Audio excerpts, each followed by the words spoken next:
We do have a manual pull start. Right here, we do have a knob for controlling the fuel valve, the ignition, and the choke.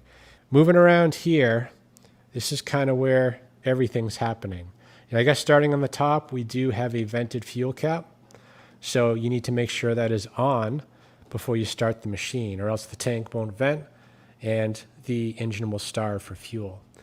Down here, we have all the outputs. We have a 30 amp.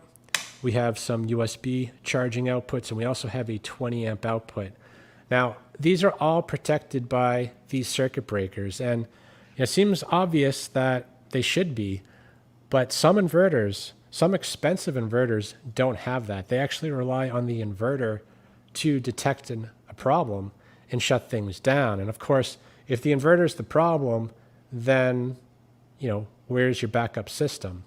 Well, they are simple devices. They are completely independent, and they will ensure that nothing gets overloaded. So really, every generator should have these, but some surprisingly don't.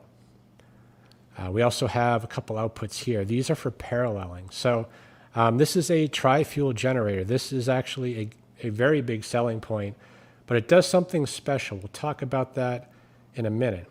But with these parallel options, you can double the output. So when running on gasoline, this machine can pull 3,500 watts. And of course, if you have two connected together, you're going to get 7,000 watts. And when running on propane or natural gas, one machine, 3,150 watts, or twice that running on two. So that is a really nice feature. It is fairly standard, but not all inverters actually have that feature. And this right here, and maybe that to some extent, are kind of the big points on this machine. Besides being tri-fuel, you'll notice there's no knob, there's no selector to switch between gasoline and propane and natural gas. And that's because it's automatic. When you connect propane up to this and you turn the fuel valve on in the tank, it sends pressure into here. This can sense the pressure, and when it sees there is pressure, it will automatically switch from gasoline to propane. And the beauty of it is you actually have a lot more capacity.